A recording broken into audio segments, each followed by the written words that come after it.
GeM TV நேயர்களுக்கு வணக்கம். இப்போது நாம் பார்க்க போவது மின்மினி படத்தின் திரை விமர்சனம். இந்த படத்தில் எஸ்தர், அனில், கௌரவ் காலே ஆகியோர் நடித்திருக்கிறார்கள். ஏஆர் ரஹ்மானின் மகள் இசையமைத்திருக்கிறார்.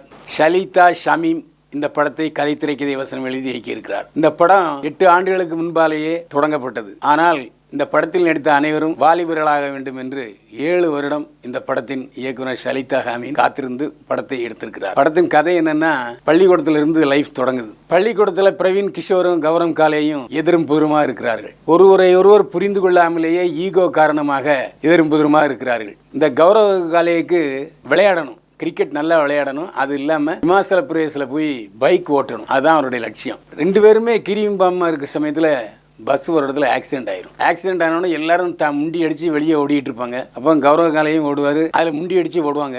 அப்போ கௌரவ் காலே வெளியே எஸ்கேப் ஆயிடுவார். ஆனால் தன்னுடைய கூட படிக்கிறவனை பார்த்தா பிரவீன் கிஷோர் பஸ்ஸில் மாட்டிக்குவார். கடைசியில் பிரவீன் கிஷோரை ஒரு மிதி தள்ளி விட்டுருவார்.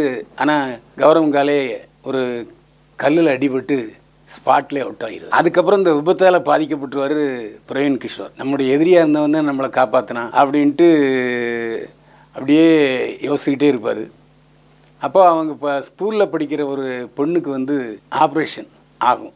ஆப்ரேஷன் ஆகும்போது அந்த பொண்ணுக்கு கண் பார்வை இல்லாமல் போயிடும்.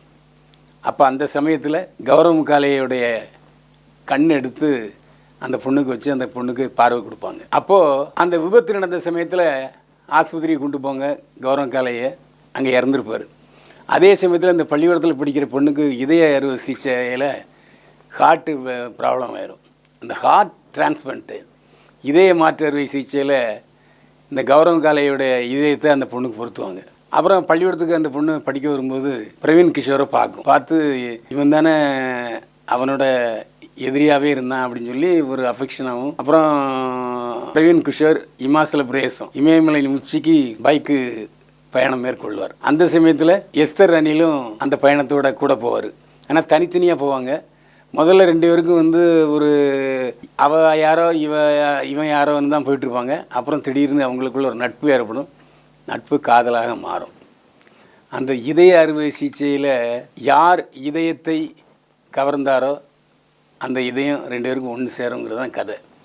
ஆரம்பத்தில் ஓப்பனிங் ஷாட்டில் அந்த ஊட்டி கான்வெண்ட்டில் படிச்சுட்டு இருப்பாங்க. அப்புறம் மின்மினியை பார்ப்பான் அந்த கதாநாயகன்.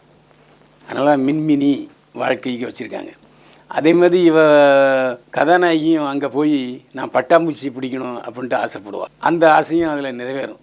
இதில் முக்கியமான என்னென்னா, ஆரம்பத்தில் பாதி படம் கல்லூரியிலையும் பள்ளிக்கூடத்துலேயும் போகும். பள்ளிக்கூட பசங்க எப்படி இருக்காங்க அப்படிங்கிறத ரொம்ப இயல்பாக காமிச்சிருப்பாங்க. அதுக்கப்புறம் இது வரைக்கும் பார்க்காத நம்ம இந்த படத்தில் புதுமை என்னென்னா, முழுக்க இமாச்சல பிரதேசில் அந்த கீழே அதில் பாதாளத்தில் நதி ஓடும், சட்லஜ் நதி. மேலே இவங்க ட்ராவல் பண்ணுவாங்க. அப்போது நடுங்கிற குளிரில் அங்கே தங்கியிருப்பாங்க. அது சில இடத்துல ப்ளூமேட்டுங்கிறது தெரியுது. ஆனாலும் ட்ராவல் பண்ணியிருக்காங்க.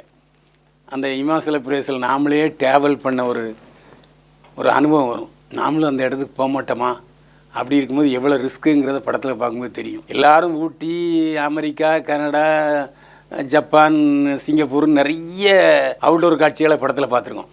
ஆனால் இந்த படத்தில் முதல் முறையாக இமாச்சல பிரதேசத்தின் உச்சத்தில் கிட்டத்தட்ட 5000 அடிக்கு மேலே கடல் மட்டத்துக்கு மேலே இருக்கிற இடம்.